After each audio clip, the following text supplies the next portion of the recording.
Born 40 years before the Battle of Yavin, Barriss Offee was taken into the Jedi Order at a young age, and was apprenticed to Jedi Master Luminara Unduli. Barriss and her master were involved in the initial battle of Geonosis, and would go on to become accomplished military leaders after the war broke out, Luminara becoming a general and Barriss becoming a commander. However, as the war progressed, Barriss became disillusioned to the Jedi's stance on the war, believing that the Jedi Council was out for blood. As a result, she ultimately fell to the dark side and committed crimes against the Republic, and framing her once friend, the Jedi apprentice Ahsoka Tano. However, Anakin Skywalker uncovered the truth and Barriss was put on trial. Her ultimate fate is unknown.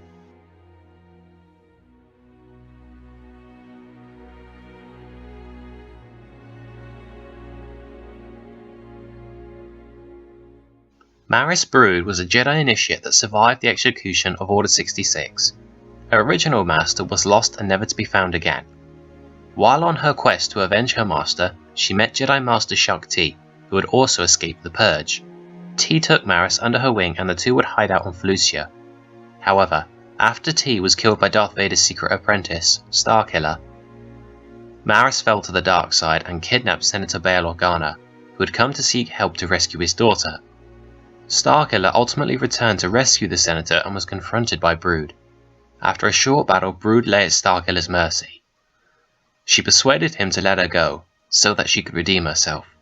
Starkiller agreed and Maris disappeared. Her final fate is unknown.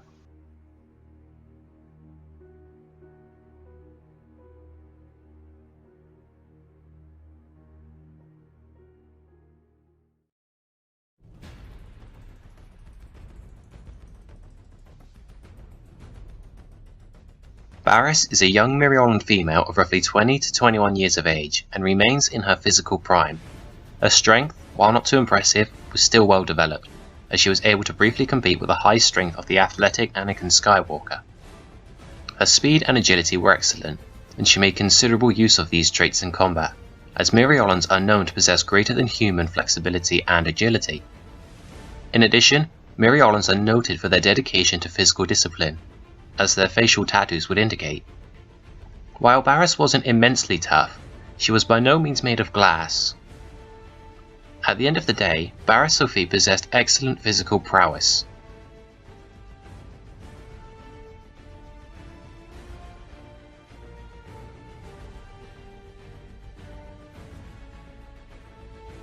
Maris Brood was a young Zabrak female who appeared to be aged in her late teens to early 20s.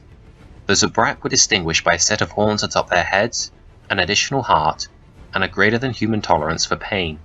However, Maris wasn't anything to write home about. Her speed, strength and agility were well honed, the latter of which most notably, though they weren't far beyond the standard. Her resilience was more or less on par with baseline humans, as she was brought to heal quite easily after being shocked by Gildan Marek's lightning. Though this can't really be blamed too hard against her, as Marek was one of the era's most powerful Force adepts. In short, Maris Brood possessed the typical traits of most Jedi Padawans, a general competency in all areas.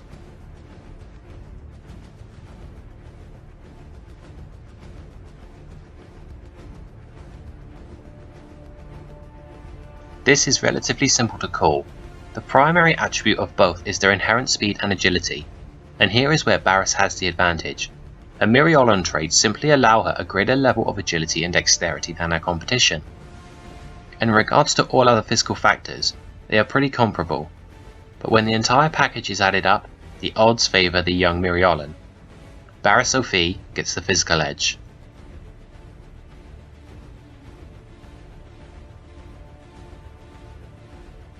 Barriss was an exceptionally talented lightsaber duelist.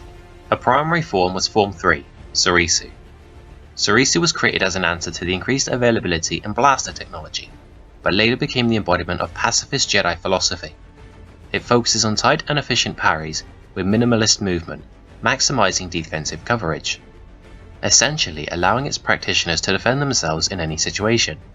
Masters of the style are said to be invincible as a result of the perfection of their defensive technique, though somewhat lacking in terms of offensive viability. As such, Barriss is entirely capable of putting up a nigh impenetrable wall of defense. However, I believe that it is also a high probability that Barriss possesses skills in Form 4 Ataru and Form 2 Makashi. Her skill in Ataru was shown through a frequent use of acrobatics and an integration of physical strikes, as well as her skills in Jagai dual blade fencing, a fighting technique that Ataru is known to provide specialist training in. Her skill in Makashi is suggested by a fight with Ahsoka Tano, in which Ahsoka believed that she was fighting Asajj Ventress. Granted, this could have been because Barriss was wielding Ventress's weapons, but given that by this time Ahsoka had faced Ventress on numerous occasions, she would have noticed if she was fighting differently. In other words, Barriss mirrored Ventress's dual-bladed Makashi style. When fighting, Barriss is particularly fond of taking advantage of her environment, frequently hurling objects at her opponents. Though when this isn't an option, she can be seen struggling to adapt with opponents of equal or greater skill. But even so, she was still skilled enough to hold her own against the likes of Anakin Skywalker for a significant period of time, and even besting Ahsoka Tano. On the whole, Barriss Offee was a fine example of versatility and tactical proficiency.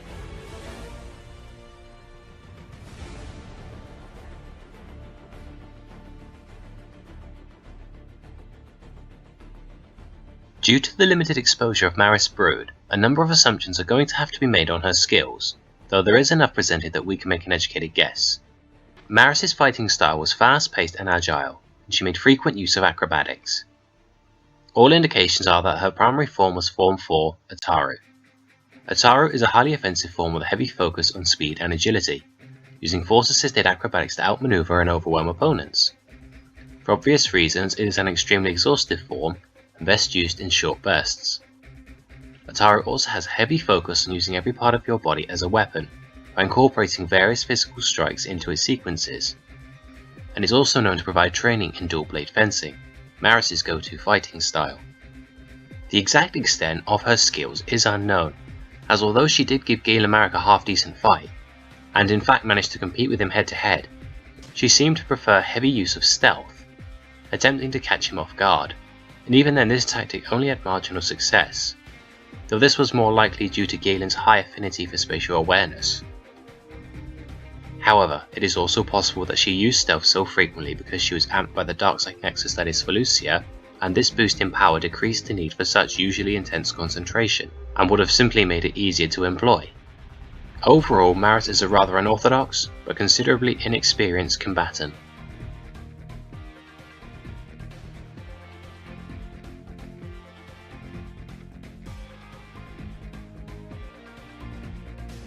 This one is pretty simple.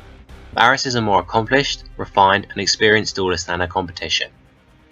While she and Barriss ultimately lost their most well-known fights, they both did still give their respective enemies a half-decent fight. However, Barriss did this by actually fighting Anakin, whereas Barriss seemed to prefer the use of stealth over martial prowess. Simply put, Barriss is more viable in a head-to-head contest. Barriss Offee gets the edge as a martial artist and lightsaber duelist.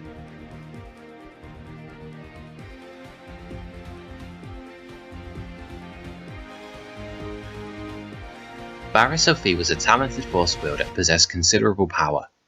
Her use of physical augmentation was proficient and effective, boosting her speed, strength and agility to superhuman levels, the first and last most notably. Her telepathic skills were well developed. She was capable of the basic Jedi mind trick, compelling weak-willed subjects to do her bidding, as well as cloaking her force signature, with considerable success, being able to get the drop of both Asajj Ventress and Ahsoka Tano. Even more impressive considering Ahsoka's Degrutan physiology granted her increased spatial awareness, thanks to her echolocation. Barriss had a considerable aptitude with the healing arts, having used this power to aid the clone troopers throughout the war. Her use of telekinesis had a considerable level of power to it. She was strong enough to bring down parts of the cave ceilings onto the attacking chameleon droids during the assault on Ilum. She used it to throw cave mines onto the droids, demonstrating her ability to take advantage of her environment, bolstering her tactical viability. Another good example being her fight with Ahsoka Tano, where she frequently made use of this tactic. She could penetrate the force shields of opposing force wielders and was even able to aid her master in holding up cave ceilings for several hours.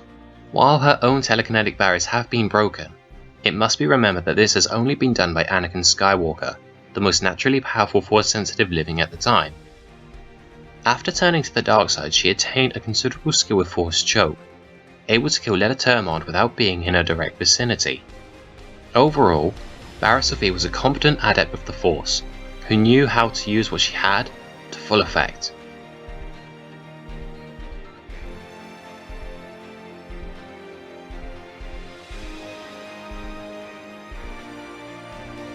Barriss Brood was a rather limited Force wielder with a basic skill set. Her use of physical augmentation was proficient, allowing her to boost her speed, strength and agility to their superhuman levels, though there was nothing particularly notable about her application of this power. Her telepathic skills were considerable. She was capable of using the Beast Trick ability to tame the Bull Rancor and command it to attack Galen Marek, though it should be noted that she was hammered by the Darkside Nexus, that is, the jungle planet Felucia, so it is likely that such control is beyond her normal scope.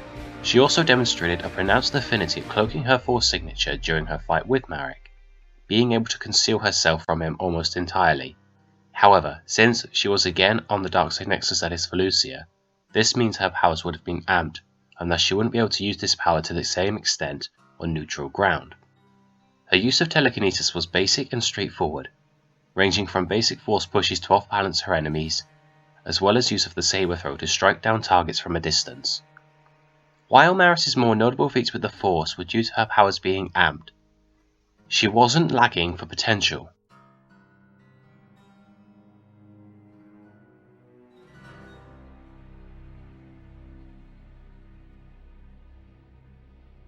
This one is also pretty simple to call. While Barriss may have shown a more proficient use of Force Cloak, as previously stated, this was due to her being amped. If anything, Barriss's own uses without such an amp are more impressive. But all that is beside the point, as Cloak isn't a combative power. In regards to their use of telekinesis, Barriss has demonstrated both a greater level of magnitude and greater tactical viability overall. Barriss Offee gets the edge as a Force wielder.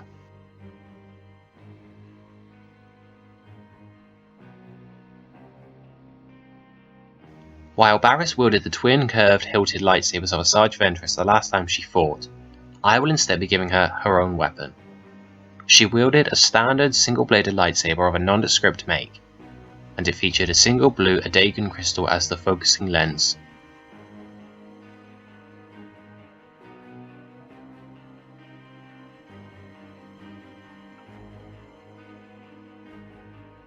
Barriss Brood wielded two guard Shotos. Similar to the regular lightsaber Shoto, the guard Shoto featured a shortened blade with a unique design feature, that being a protruding handle on the side of the hilt, which allowed the weapon to rotate, making it unorthodox and somewhat dangerous to an inexperienced wielder.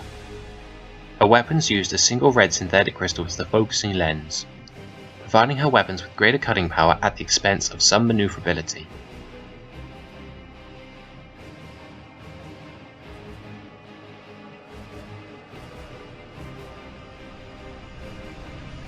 This conclusion is pretty simple as well. Possessing more weapons provides more options in combat, and the unorthodox manner in which they function can be used to confuse an adversary. However, given that they are required to be wielded in reverse grip for this to work, I don't think that this would be a massive issue for Barriss to counter, as she has experience against such a tactic, most notably a fight with Ahsoka Tano. But in the end, the advantages of these weapons bolster Brood's fighting style, whereas Barriss's weapon is the definition of standard. Barriss Brood gets the edge in weaponry.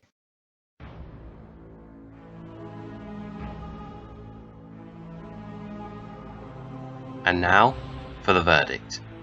Given that this fight will take place on neutral ground, the use of Cloak will be a non-factor. In my view, the majority of this fight will play out as a pure lightsaber duel, and the two would initially stand evenly matched. But as the fight progressed, Barriss's more fluent use of both physical strikes and greater combative effectiveness due to her more powerful and tactically viable use of telekinesis. This would allow her to take the advantage and eventually seize the victory.